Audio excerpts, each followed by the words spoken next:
ఇక్కడ చూస్తున్నారు కదా, పాక్ నుంచి సొరంగ మార్గం, భక్తుల రూపంలో జైషే టెర్రరిస్టులు. Frightening fact.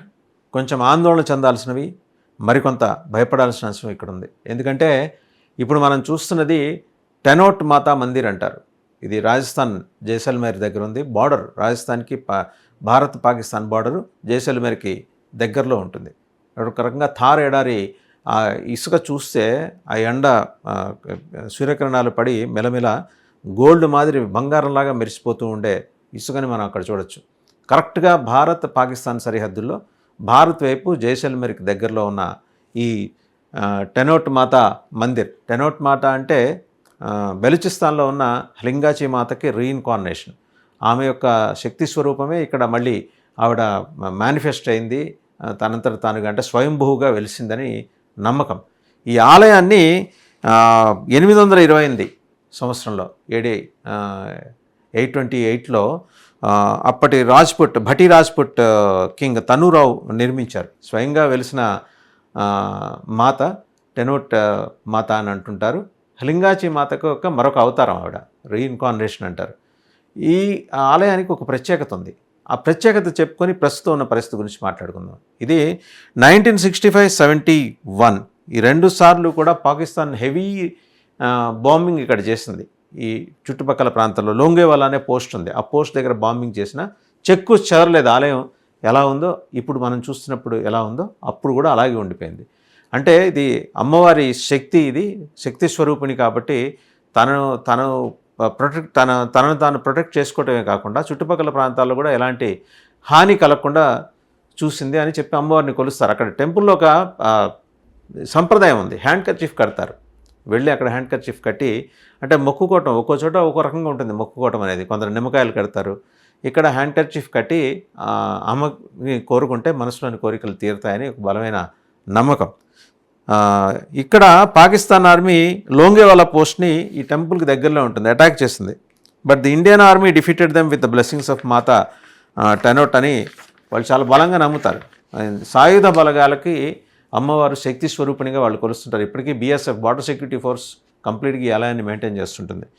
1965 వార్ తర్వాత పాకిస్తాన్ బ్రిగేడియర్ షానవాజ్ ఖాన్ అయితే ప్రత్యేకంగా భారత ప్రభుత్వం పర్మిషన్ తీసుకొని ఆలయాన్ని సందర్శించి అమ్మవారికి ఒక వెండి గొడుగుని ఆయన బహుకరించి మొక్కు తీసుకుని వెళ్తాడు. టెంపుల్లో ఇప్పుడు ప్రస్తుతం అయితే BSF మెయింటైన్ చేస్తుంది.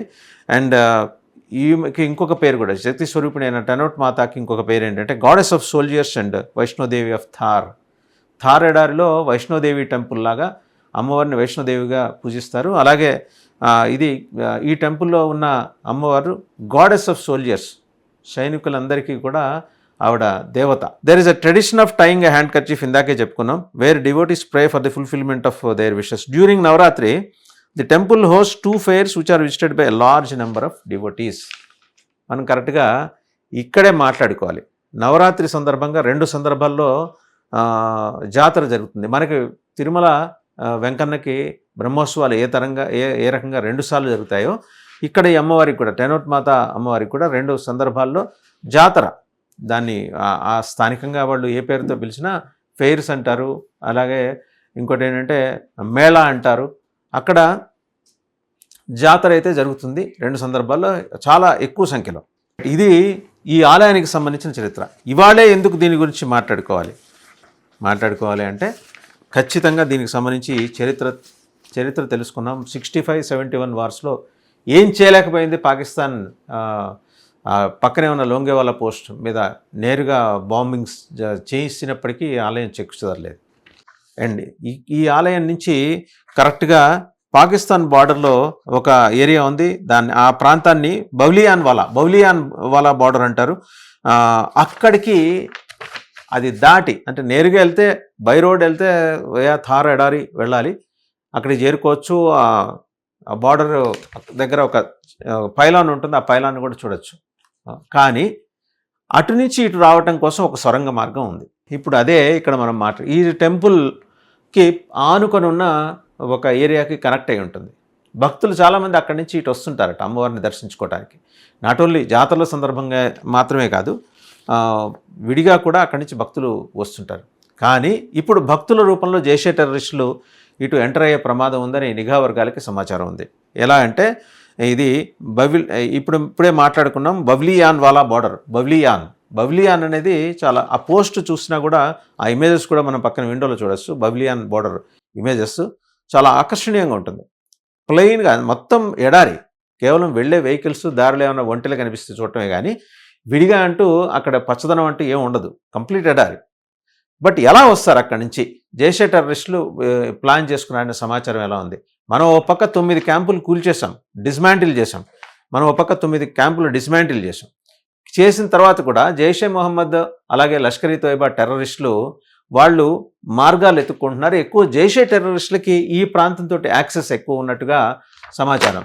సో వాళ్ళు ఆ పక్కన ఉన్న సొరంగ మార్గం దగ్గర అవతల పాకిస్తాన్ సోల్జర్స్ ఉంటారు, మన సొరంగ మార్గం దగ్గర మన సోల్జర్స్ ఉంటారు, మన సైన్యం ఉంటుంది. సో ఈ 2 చోట్ల కూడా అంటే కట్టుదిట్టమైన భద్రతా ఏర్పాట్లు ఉంటాయి. వాళ్ళు వదిలేస్తారు. ఏ రూపంలో వస్తారు వాళ్ళని? వాళ్ళు హిందువుల వేషధారణలోకి చక్కగా కట్టు బొట్టు వ్యవహారం. అక్కడ రాజస్థాన్లో ఆలయ సంప్రదాయం ఎలా ఉంటుందో దానికి తగ్గట్టుగా నుదుటిన అమ్మవారి బొట్టు పెట్టుకొని అలాగే ఈ విభూది రేఖలు రాసుకొని మరి వచ్చే ప్రమాదం ఉందనే ఇండికేషన్ ఉంది. ఎందుకంటే లాస్ట్ టైం కూడా 65-71 టైంలో కూడా వాళ్ళు అలాగే చేశారట. సో ఈసారి మరింత పకడ్బందీగా, అప్పటికి ఇంకా టెర్రరిస్ట్ గ్రూప్స్ ఫామ్ కాల, సైన్యం వచ్చేది.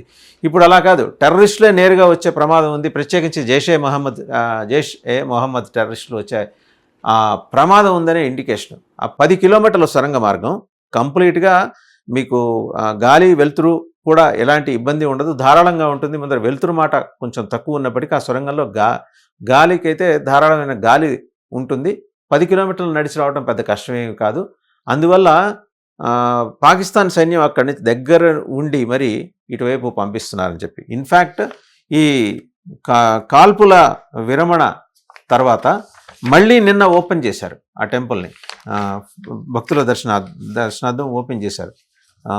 అన్ని ఏర్పాట్లు బిఎస్ఎఫ్ చేస్తోంది. కానీ పక్క దేశం నుంచి, పొరుగు దేశం నుంచి జైషే మొహమ్మద్ టెర్రరిస్టులు పాకిస్తాన్ సైన్యం దగ్గరుండి పంపించే ప్రమాదం ఉంది కాబట్టి అటు నుంచి రాజస్థాన్లోకి చొరబడే ప్రయత్నం జరుగుతోంది. కాబట్టి అప్రమత్తంగా ఉండాలని నిఘా వర్గాలకు సమాచారం అందింది.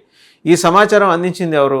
ఆశ్చర్యపోవాల్సిన విషయం ఏంటంటే ఇజ్రాయెల్కి చెందిన మొస్సాద్ ఈ సమాచారం అందించింది. మొస్సాద్ ఇంటెలిజెన్స్ ఏజెన్సీ ఈ సమాచారం అందించింది మన ఇంటెలిజెన్స్ ఏజెన్సీకి. వేరే యుఎస్ అందించలేదు, అండ్ ఇతర ఫ్రాన్స్ కానీ వాళ్ళ ఏజెన్సీస్ కూడా ఇక్కడ పనిచేస్తున్నాయి. ప్రస్తుతం భారత్ పాకిస్తాన్ మధ్య నెలకొన్న యుద్ధ వాతావరణం నేపథ్యంలో వాళ్ళు పనిచేస్తున్నారు.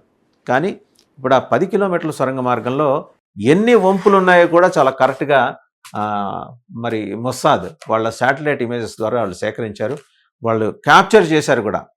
ఎటు నుంచి ఆ సొరంగ మార్గానికి ఎటు నుంచి వస్తున్నారు జైషే మొహమ్మద్ టెర్రరిస్టులు. వాళ్ళు ఒక్కసారిగా ఇది ఓపెన్ అయిన తర్వాత, అంటే ఆలయం దర్శనానికి భక్తుల దర్శనానికి ఓపెన్ అయిన తర్వాత ఇన్నాళ్ళు ఈ టెన్షన్స్ తర్వాత మూసేశారు. ఎప్పుడైతే పాకిస్తాన్ మీద భారత్ ప్రతీకార దాడి చేసిన తర్వాత ఈ మార్గాన్ని మూసేశారు. And naturally it's a sensitive place. 65-71 వార్స్లో చుట్టుపక్కల ప్రాంతాలు దెబ్బతిన్నాయి కాబట్టి బిఎస్ఎఫ్ గస్తీ చాలా బలంగా ఉంటుంది. తర్వాత ఆలయం కూడా మూసేసి ఉంచారు. కారణం ఏంటంటే భక్తుల రూపంలో ఎవరైనా రావచ్చని. వేరస్ మళ్ళీ నిన్న తెరిచారు, కొంచెం సద్దుమడిగింది కదా అని. కానీ దీన్ని అడ్వాంటేజ్గా తీసుకుని జైషే మొహమ్మద్ టెర్రరిస్టులు ఎక్కడైతే మక్సర్ ఏజెన్సీ నుంచి పెహల్గాం ఇమేజెస్ ఎట్లా అయితే వాళ్ళు తెచ్చుకున్నారో, ఇప్పుడు ఈ ఆలయానికి సంబంధించిన సొరంగ మార్గానికి సంబంధించిన శాటిలైట్ ఇమేజెస్ వాళ్ళు క్యాప్చర్ చేసుకొని దాని ప్రకారం ఆ సొరంగ మార్గంలో 9 వంపులతో సహా వాళ్ళకి చాలా కీలకమైన సమాచారం ఉంది. అండ్ సొరంగంలో మరి బిఎస్ఎఫ్ జవాన్లు సొరంగంలో ఉండి మానిటర్ చేయడానికి ఉన్న వ్యవస్థ ప్రస్తుతానికి మన దగ్గర లేకపోవడంతో దాన్ని వాళ్ళు అడ్వాంటేజ్ తీసుకొని ఆ సొరంగం నుంచి ఇక్కడ ఎంటర్ అయ్యి టెంపుల్ మీద, ప్రత్యేకించి టెనోట్ మాతా టెంపుల్ మీద దాడి చేయడానికి ఒక ప్రయత్నం చేయవచ్చు. వాళ్ళ టార్గెట్ చాలా స్పెసిఫిక్గా హిందువుల ఆలయాలు, హిందూ ధార్మిక సంస్థలు, హిందూ భక్తులు, హిందువుల్లో కూడా ప్రత్యేకించి పురుషులు. ఇది వాళ్ళ టార్గెట్. మన క్యారీఅవుట్ చేసింది ఎల్ఈటి ఫ్రంటల్ ఆర్గనైజేషన్ క్యారీఅవుట్ చేస్తే ఈసారి రాజస్థాన్ నుంచి ఎంటర్ అవ్వాలనుకుంటుంది జైషే టెర్రరిస్టులు. ఇది చాలా అప్రమత్తంగా ఉండాల్సిన సందర్భం, సమయం, అవసరం కూడా. మొత్తానికి ఏంటంటే ఇజ్రాయెల్ మొస్సాద్ మనల్ని అలర్ట్ చేసింది. బట్ నిన్ననే టెంపుల్ మళ్ళీ రీఓపెన్ చేశారు భక్తుల సందర్శనార్థం. అమ్మవారు మహిమగల అమ్మ కాబట్టి అందరికీ ఒక ధైర్యం ఉంది. 65-71 వార్స్లోనే వాళ్ళు ఏం చేయలేకపోయారు. కానీ ఉగ్రమూకలు అంటే రాక్షస మూకలు సొరంగ మార్గాన్ని ఎంచుకొని ఇక్కడికి రావడానికి ప్రయత్నం చేస్తున్నాయి. కాబట్టి ఇది మొత్తం దేశం మొత్తం అప్రమత్తం కావాల్సిన అవసరం. బలూచిస్తాన్లో ఉన్న లింగాచి మాతకు మరో అవతారమే ఇక్కడున్న టెనోట్ మాత, ఆమె టెనోట్ రాయ్ మాత అని కూడా అంటారు. ఆమె అవతారం and soldiers, goddess of soldiers, సైన్యానికి ఆవిడ అధిదేవత. సో సైన్యం అప్రమత్తంగానే ఉంది, ఇంటెలిజెన్స్ అప్రమత్తంగానే ఉంది. కానీ పౌర సమాజం కూడా, అక్కడికి వెళ్ళే హిందూ భక్త సమాజం కూడా అప్రమత్తంగా ఉండాల్సిన అవసరం ఉంది. ఇదేదో బెదిరించడానికో భయపెట్టడానికో కాదు, జాగ్రత్త పడటం కోసం. పహల్గాంలో జరిగిన మానవ తప్పిదాలు ఈసారి జరగకుండా చూసుకోవడం కోసం భద్రత మరింత కట్టుదిట్టం చేసింది ప్రభుత్వం. అట్ ద సేమ్ టైం భక్తుల వైపు నుంచి కూడా ఎవరైనా వెళ్ళినా కూడా పాకిస్తాన్ నుంచి ఎవరొచ్చినా సరే కొంచెం ముందస్తుగానే వాళ్ళని స్కాన్ చేసే ఒక మెకానిజం.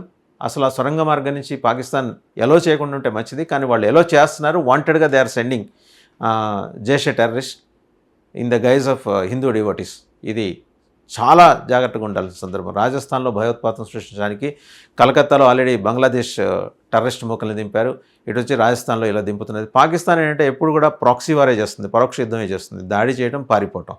ఇక్కడ కూడా దాడి చేసి పారిపోయే ముందు అక్కడ భక్తుల్ని చంపాలని చెప్పేసి వాళ్ళు సింగిల్ పాయింట్ ఫార్ములాలో జైషే మొహమ్మద్ వల్ల దాంట్లో రాసుకున్న డ్రాఫ్ట్లో హిందువుల్ని చంపాలి అండ్ ఈ బొట్టు ఆచార వ్యవహారాలు పాటించే హిందువుల్ని ఫస్ట్ టార్గెట్ చేసుకోవాలి.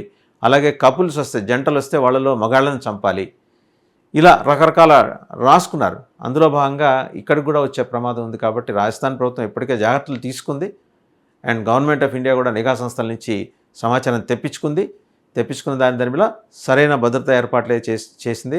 బట్ వేరే రాష్ట్రాల నుంచి అక్కడికి వెళ్ళేవాళ్ళు మాత్రం కొంచెం అప్రమత్తంగా ఉండి లోకల్ పోలీస్కి ముందర ఇన్ఫామ్ చేసి ఆలయాన్ని సందర్శిస్తే ఈ ఉద్రిక్తతలు తగ్గేంత వరకు ఆలయాన్ని సందర్శించేందుకు ముందుగా బీఎస్ఎఫ్కి, లోకల్ పోలీస్కి ఇన్ఫామ్ చేస్తే మంచిదనే అభిప్రాయం అయితే వ్యక్తం అవుతుంది.